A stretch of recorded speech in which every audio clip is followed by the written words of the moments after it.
Amado irmão, amada igreja, bom dia.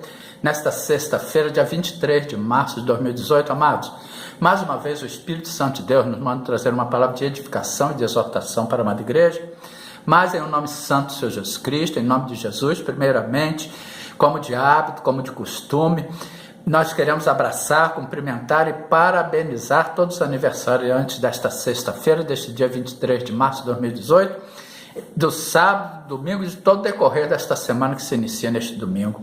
Que grandes bênçãos de Deus estendam sobre todas as vossas vidas, saúde e paz em nome santo do Senhor Jesus Cristo. E hoje, amados, o Senhor Jesus Cristo, em nome de Jesus, o Espírito Santo de Deus, nos manda trazer uma palavra de edificação e principalmente de exortação para o amado irmão, para a amada irmã, para a amada igreja. E hoje nós vamos voltar mais uma vez ao tema que é muito falado nas igrejas, um tema até um certo ponto polêmico, sobre fé e salvação. E as pessoas da lei, aqueles partidários da lei, eles acham que a salvação se perde, que a salvação é conquistada através de uma conduta que o homem mantém diariamente. Tudo bem que a pessoa deve manter aquela conduta, porque em Gálatas capítulo 6, versículo 7, está escrito: não erreis, Deus não se deixe escarnecer, porque tudo que o homem semear, isso também ceifará. Ou seja, plantou, vai colher, errou, vai colher as consequências dos seus atos. Mas a salvação na lei é por obrigação, é por obras. Porém, a salvação na graça é um favor imerecido, é por favor. Porque pela graça, em Efésios capítulo 2, versículos 8 ao 10 está escrito: porque pela graça sois salvos mediante a fé. Então, e isto não vem de vós, é dom de Deus, ou seja, através da nossa fé. É a graça manifestada através da nossa fé. É aquele favor imerecido manifestado por meio da nossa fé. E não vem de nós, é dom de Deus. Em Romanos capítulo 11, versículo 29, está escrito: porque os dons e a vocação de Deus são sem arrependimento. Deus não retira aquilo que Ele já deu, Deus não se arrepende daquilo que Ele concedeu, e Deus, por ser onisciente, onipresente, onipotente e principalmente onisciente, Ele conhece, aí nós vamos ver a onisciência, Ele conhece os corações do homem, conforme está escrito em Provérbios capítulo 4, versículo 23, sobre tudo que se deve guardar, guarda o teu coração, porque dele procede as saídas da vida. O nosso Deus conhece o coração aqui que nós estamos falando, não é este músculo que bate no nosso peito, não, são o centro das emoções dos homens, os pensamentos, os sentimentos, os desejos, a vontade, tanto que em Jeremias capítulo 17, versículo 9, está escrito: enganoso é o coração mais do que todas as coisas, e perverso quem o conhecerá. Portanto, o coração do homem é enganoso, mas o Senhor Deus, Ele conhece o coração do homem, e Ele nos diz em Provérbios capítulo 4, versículo 23, sobre tudo que se deve guardar, guarda o teu coração, porque dele procedem as saídas da vida. Portanto, as saídas da vida procedem do coração, procede dos centros das nossas emoções. E hoje nós vamos ver Efésios capítulo 2, versículos 8 ao 10. Porque pela graça sois salvos mediante a fé, e isto não vem de vós, é dom de Deus, não vem das obras, para que ninguém se glorie, porque somos feitura sua, criados em Cristo Jesus para as boas obras, as quais Deus preparou para que andássemos nela. Portanto, irmãos, vamos ver uma passagem escrita em Romanos capítulo 10, dos versículos 1 em diante. Irmãos, o bom desejo do meu coração e a oração a Deus por Israel é para a sua salvação, porque lhes dou testemunho de que tem zelo de Deus, mas não tem com entendimento. Ou seja, eles têm zelo de Deus, eles procuram seguir a Deus, mas não o fazem com entendimento.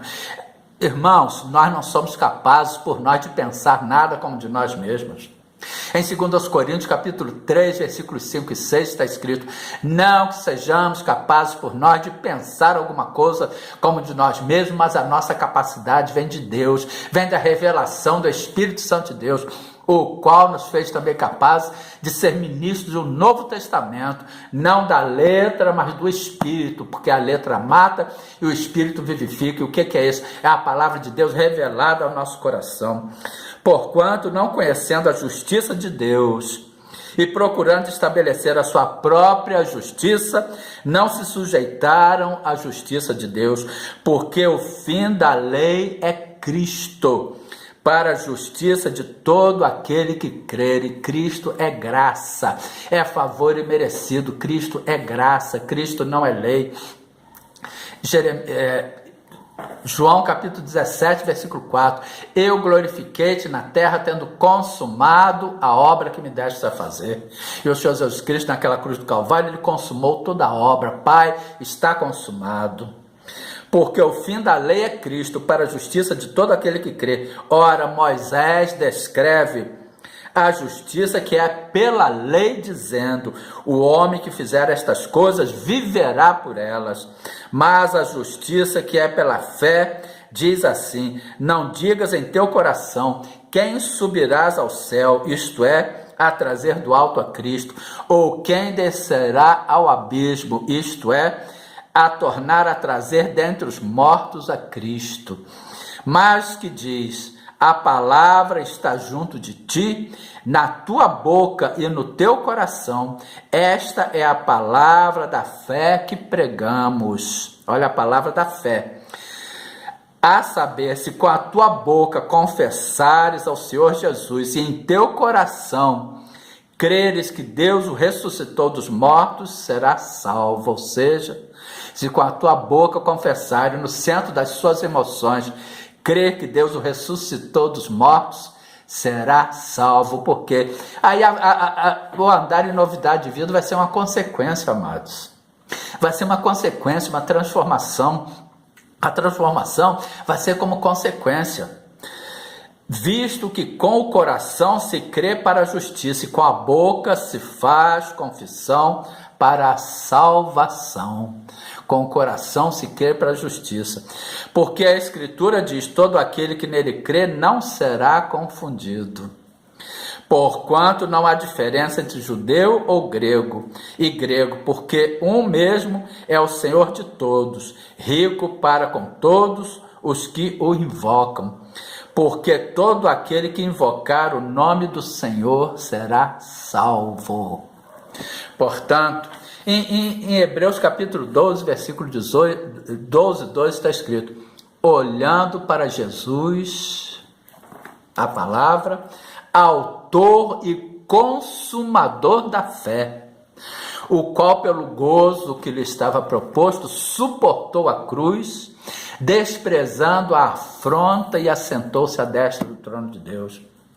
E em Lucas capítulo 9, versículo 23 está escrito: e dizia a todos: se alguém quer vir após mim, negue-se a si mesmo e tome cada dia a sua cruz e siga-me.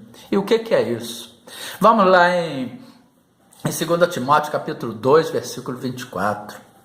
2 Timóteo capítulo 2, versículo 24. E ao servo do Senhor não convém contender, mas sim ser manso para com todos, apto a ensinar, sofredor. Aí continua: instruindo com mansidão os que resistem, a ver se porventura Deus lhe dará arrependimento para conhecer a verdade, tornar a despertar, desprender-se dos laços do diabo em que a vontade dele está presa. Em Gálatas capítulo 5, amados, 22 e 23. Mas o fruto do Espírito é amor, alegria, paz, longanimidade, benignidade, bondade, fé, mansidão e domínio próprio. Contra estas coisas não há lei. Portanto, amados, a fé, a salvação, ela não se perde. A salvação, ela é irrevogável. Deus não se arrepende de nos conceder a salvação.